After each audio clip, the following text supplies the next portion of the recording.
Our next presenter is Dr. Timothy Vollmer. Dr. Vollmer is a graduate of the Stanford University School of Medicine and a former faculty member at the Yale School of Medicine, and he is the medical director of the Rocky Mountain MS Center. He will be presenting today an update on maximizing lifelong brain health in MS and related diseases. Thank you, Dr. Vollmer.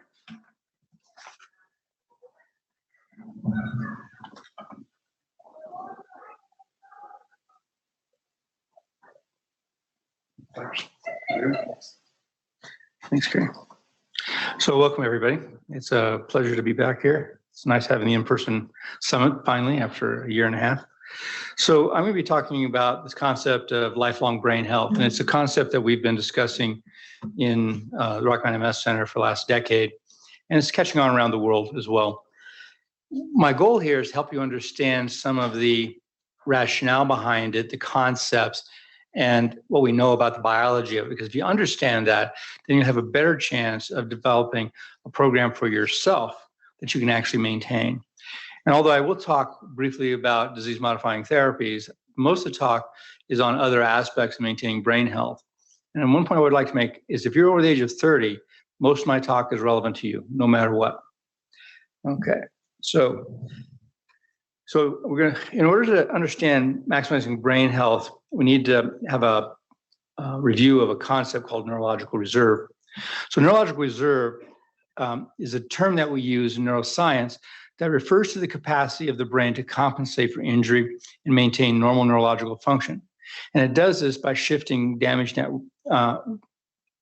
function from damaged networks to healthy networks.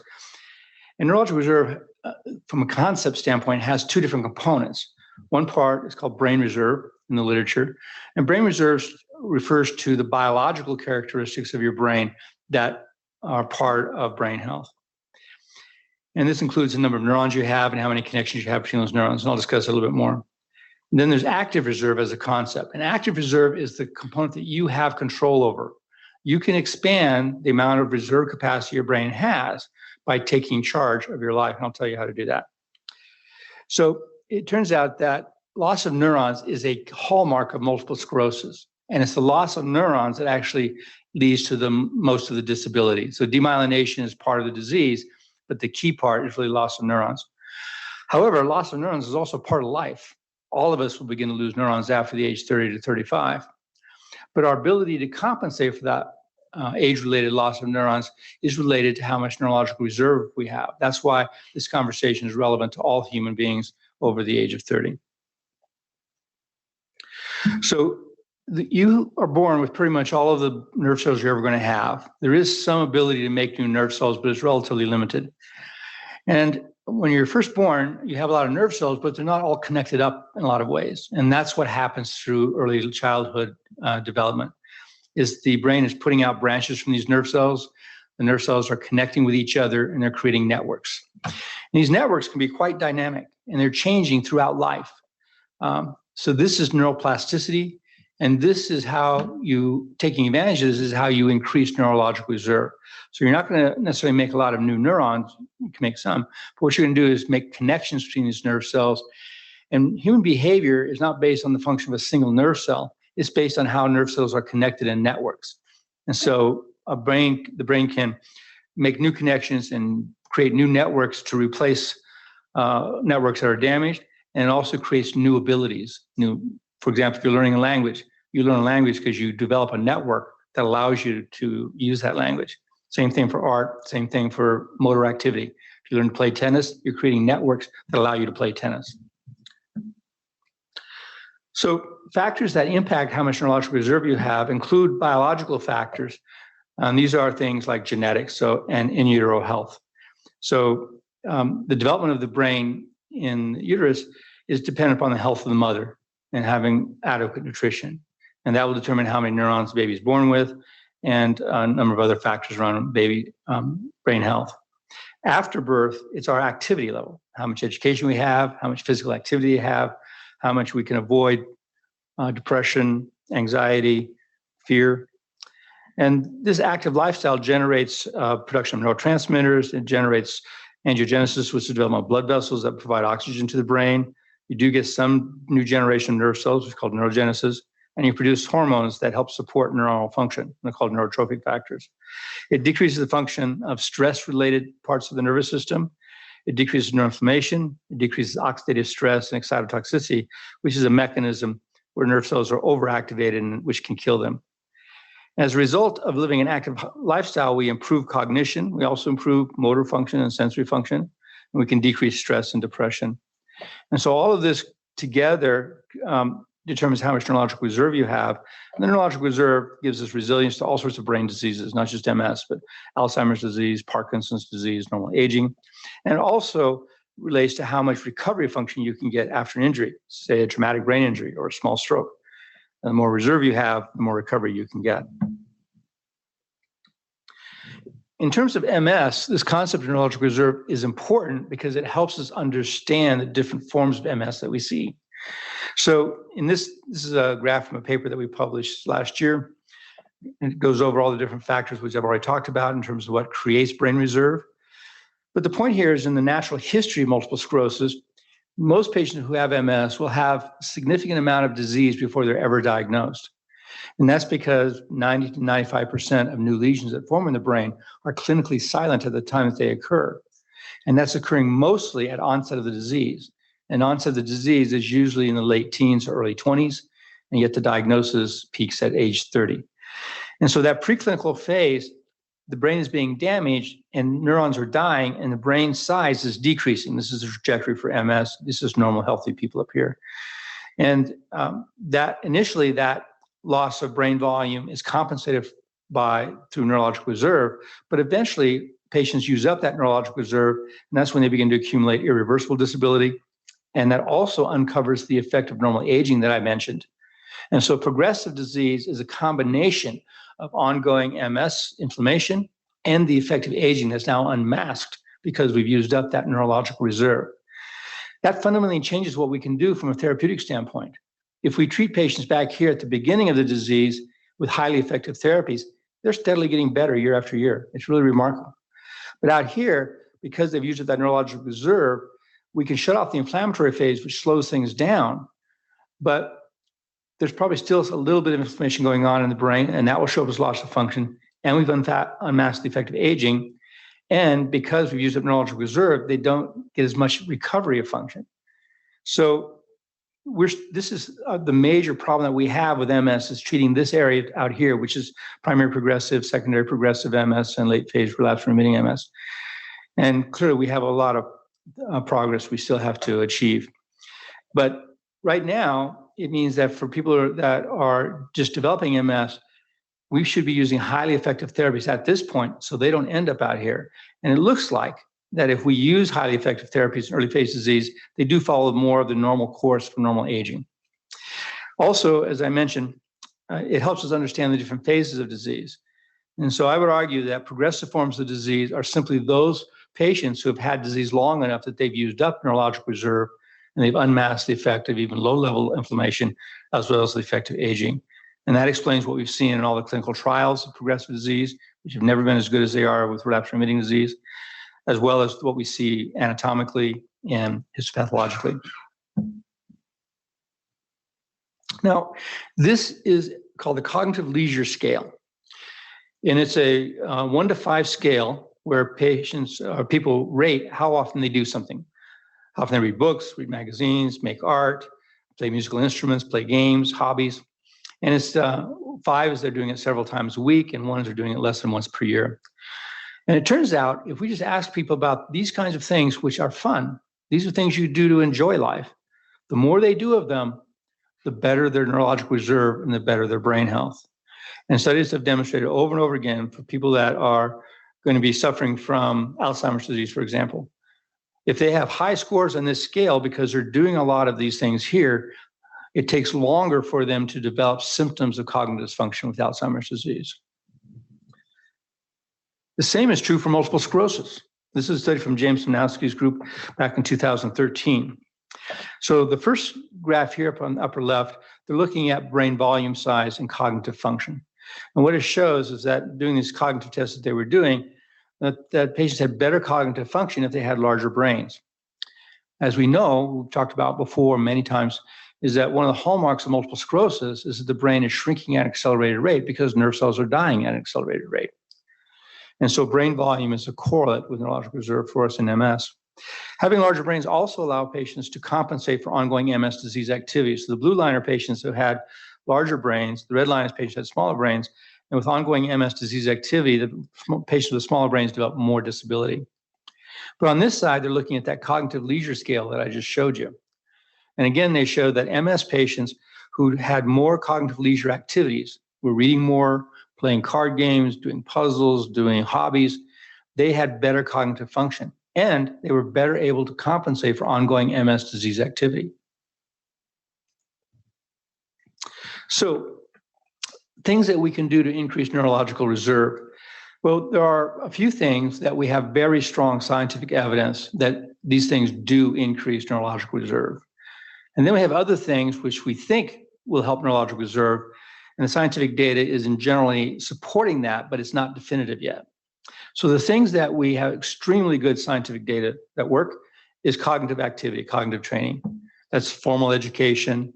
It's reading, doing art, learning a language, having hobbies, anything that occupies your brain. Being cognitively active increases the number of connections you have between your neurons, expands your neuronal network, and that increases the cognitive performance. Physical activity, having a physically active life, simply walking increases neurological reserve, increases the number of connections you have between nerve cells. In fact, I would say walking is probably the most achievable exercise we can all do, and is actually very effective. And then managing high blood pressure, because high blood pressure leads to small strokes as well as large strokes, microvascular disease, that damages the brain, and that can use up neurological reserve. The things that we think actually help increase neurological reserve are using medications to prevent patients from developing type 2 diabetes. And we actually have very good therapies for this now. Treating depression, certain dietary treatments may also help brain reserve, although this area is probably the weakest one. Lipid-lowering drugs, these are statin drugs that lower triglycerides and cholesterol levels because those are associated with vascular disease. And there is some data showing that that seems to improve cognitive performance. Intervening on sleep, improving sleep quality. There's actually good evidence that that can improve neurological function. And certainly in Alzheimer's disease, poor sleep quality correlates with earlier onset of cognitive dysfunction. And we suspect the same is true in MS. Social engagement, visiting with people, joining a club, volunteering, those things appear to increase neurological reserve and help improve function. And possibly vitamin B12 and folate supplementation. So I would say here I've got 6 things that I would recommend to maximize brain health and brain reserve in multiple sclerosis as well as in general life. So the things that we know help include terminating the immune attack on the brain in MS. And these are disease-modifying therapies, and I'll show you a slide of one study demonstrating how effective we can be. Second one is initiating a moderate exercise program. I'll talk more about that. Encouraging lifelong learning, as well as healthy leisure time activities. Adopting a healthy diet. I'll talk a fair bit about that. And then I won't talk so much about it, but it is demonstrated over and over again that comorbidities, having other health problems besides MS, such as hypertension, cardiovascular disease, diabetes, obesity, those all increase disability in MS. And so it's important for us to treat those vigorously to minimize their impact on the brain. So in terms of making MS diagnosis, nowadays, because we have such good therapies, we really do want to make this diagnosis as early as possible. And we have a number of research programs that you'll hear from Dr. Corboy about that are aimed at helping us make earlier diagnosis and starting treatments earlier. And when we start treatments, we really want to use high efficacy therapies. This has been very controversial in our field up until recently. We were among the leading groups in the world and encouraged in the world to use high efficacy therapies in early phase disease to minimize brain damage as much as possible and maximize lifelong brain health.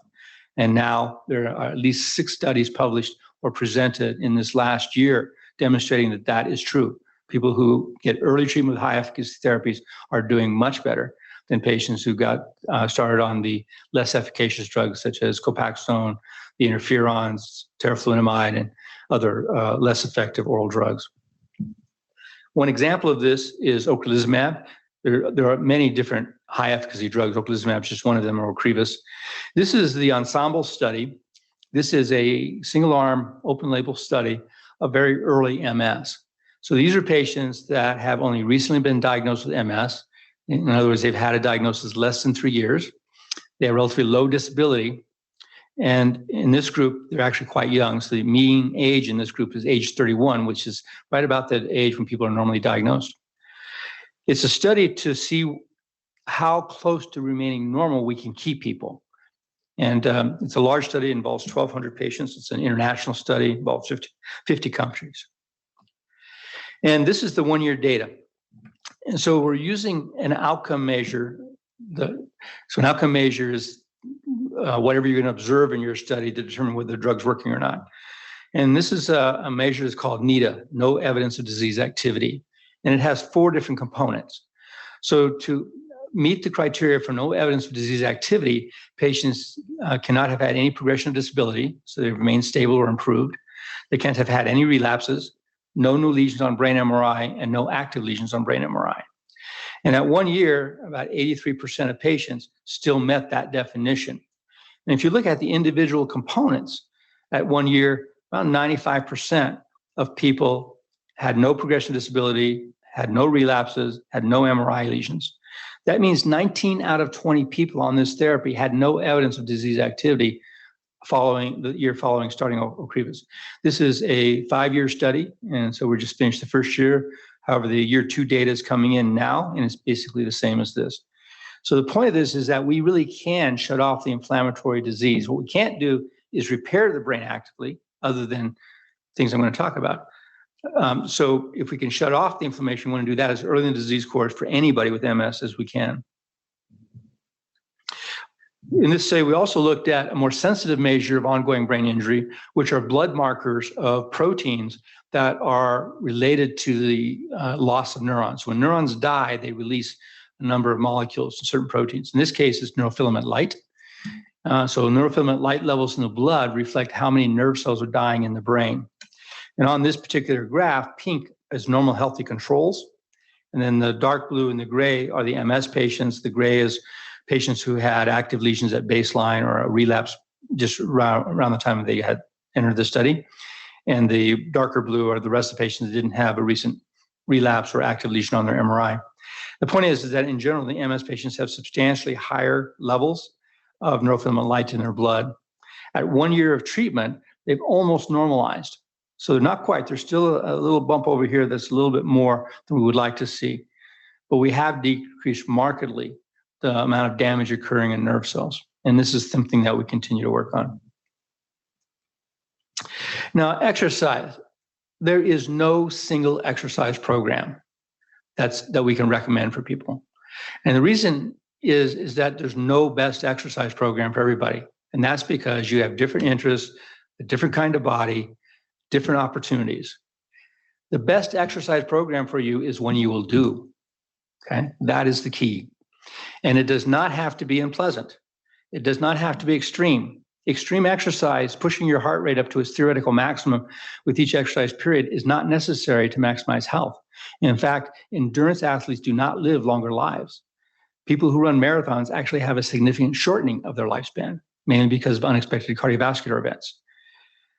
So moderate exercise where you're actually working your muscles, getting some pressure on your bones to increase bone density, and increasing aerobic capacity as well as strength is important. But it can be anything. As I said, walking itself is a very effective exercise program. For the people that can walk comfortably 2 miles, just simply walking 2 miles a day, which is 40 minutes, provides a tremendous amount of health benefits, including decreasing osteoporosis, increasing bone density, decreasing lipids, decreasing blood sugar, increasing muscle mass, decreasing lipid profiles.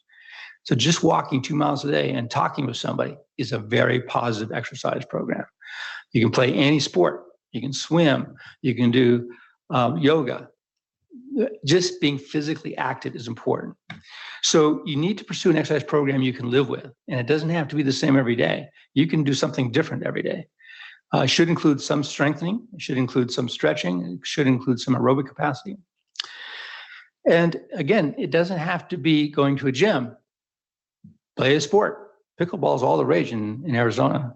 So find something that you like to do that brings value to your life, but gets you up and out of the chair and moving around.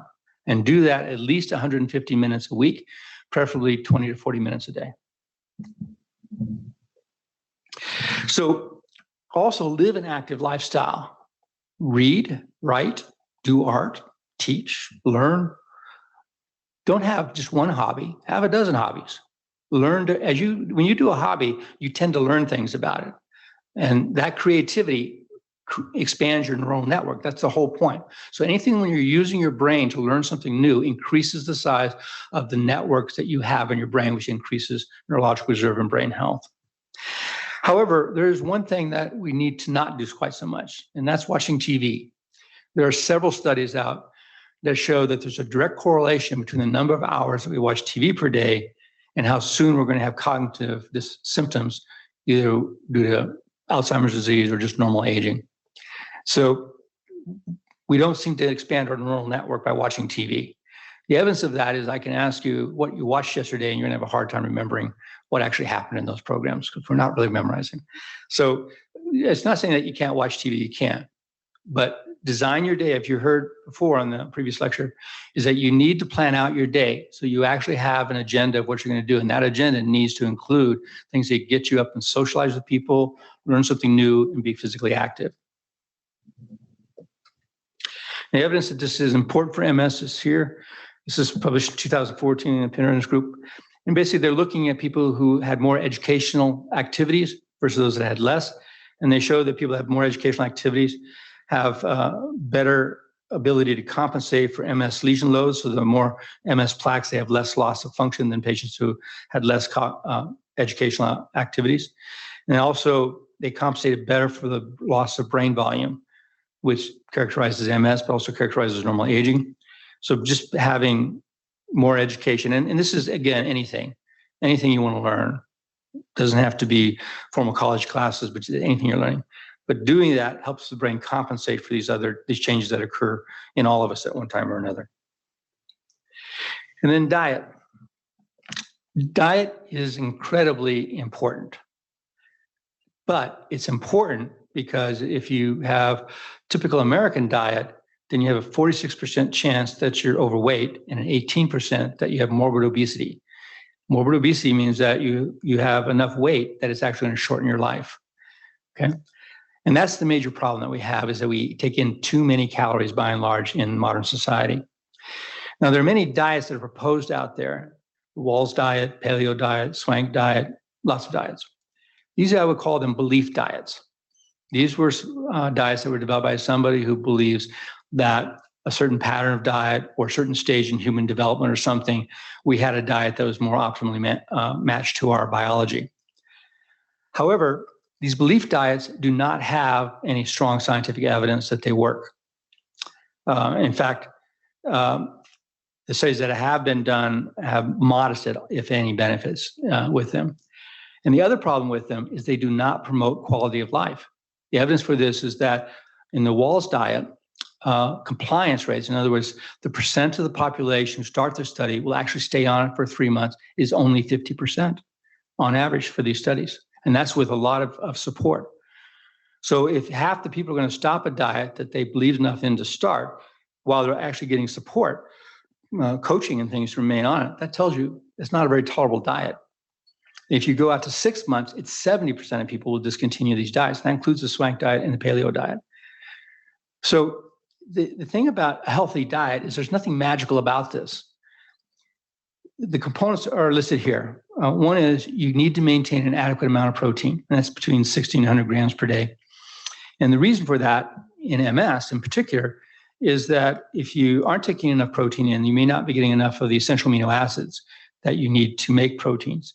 Essential amino acids are amino acids that our body can't make, and so you have to have them in the diet.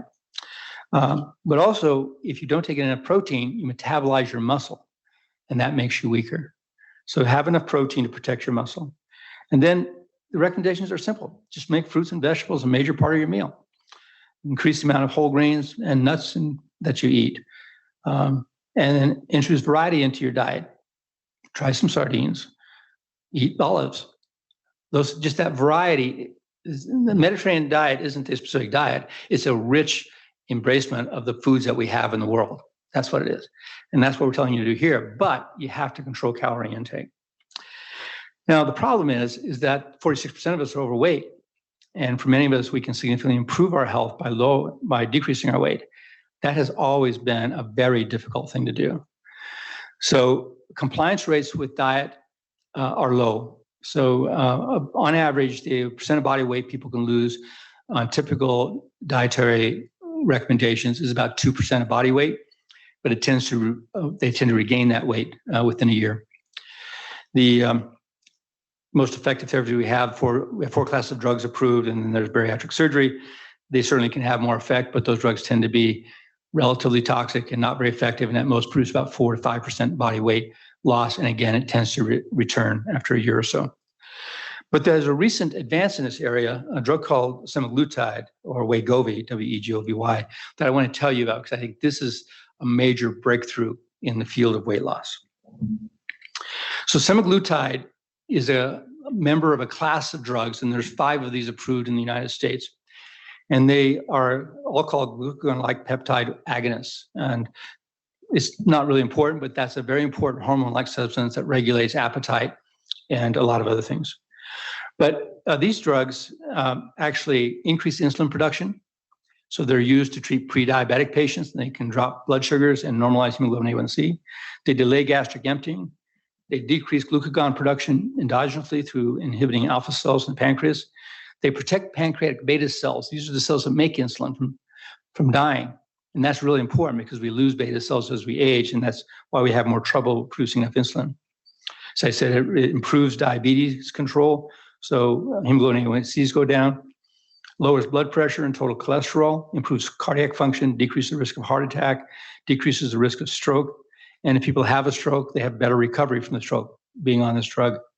It increases the muscle uptake of glucose, decreases glucose production by the liver. As I said, provides neuroprotection. And most importantly, it decreases the appetite. People on this medication, they feel hungry, but they start eating, and about a third of the way through or so, they feel full.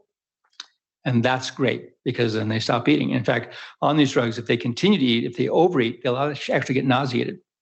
And so it really reinforces to stop when you feel full. So people on this drug don't feel hungry. They don't have a miserable life. They actually feel very good. Side effects are very mild. This is the safest of all the weight loss drugs. Semiglutide as Wegovy was only approved in April, I think, of this year. So it's recently out. It's a once-a-week sub-Q injection. It uses a 32-gauge needle. It's only 4 millimeters long. There's essentially no pain with it. It's extremely easy therapy to use. I'll show you a little bit of data from it. Here, this is a step 4 study. There's a lot of research on this, and these are very large studies involving generally over 1,000 patients. In this particular study, they were asking, did you have to continue to stay on this Wegovy drug in order to maintain the weight loss? And here we're looking at waist circumference in centimeters. And you can see that everybody who was on drug out to 5 months. And at that point, they'd lost 10 centimeters around their waist, which is 4 inches. So they had shortened up their belt by 4 inches. If they stayed on the medication out to 15 months, then they lost 16 centimeters to 17 centimeters around their waist, which is about 8 inches, 7 to 8 inches around their waist. That's substantial. The patients that had stopped the drug, though, at month 5, as I said, they tended to start regaining their weight. Down here, we're looking at change in body weight and percentage. The average weight in this study was 200 pounds. So these were people that had significant obesity. And again, by month 5, they had lost 10% of the body weight, which is 20 pounds. And by 15 weeks, they'd lost 16 to 18% of the body weight, which is 36 to 38 pounds. That's a very significant weight loss. Also, if you look at patients who lost more than 15% of the body weight, that was 60% of patients lost more than 15%, which means 30 pounds. And about 40% of patients were able to lose more than 20% of the body weight, which was 60 pounds of weight. And again, it just demonstrated that we needed to continue the therapy, but it's safe. The other thing is it lowered their blood pressure. 70% of the patients developed normal blood pressure, and 50% were able to go off their blood pressure medications. It lowered blood sugar. 65 to 70% of patients normalized their blood sugar. Didn't just lower it, they actually normalized their hemoglobin A1C below 5.6, which is remarkable. And they reported improvement in quality of life and function in almost every way. So the point of this is just that this is a new opportunity for us as providers for MS and related diseases to help our patients who have high blood pressure, diabetes, obesity, because if we can use this drug to improve those things, they're going to feel better and function better. But it's also possibly a neuroprotective agent, and it may be relevant to people who have progressive MS as well. So we're hoping to launch studies on this year.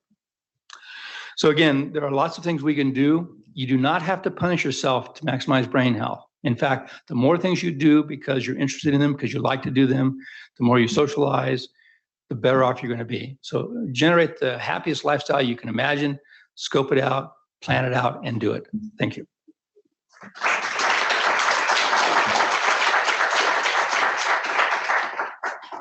Thank you so much, Dr. Vollmer.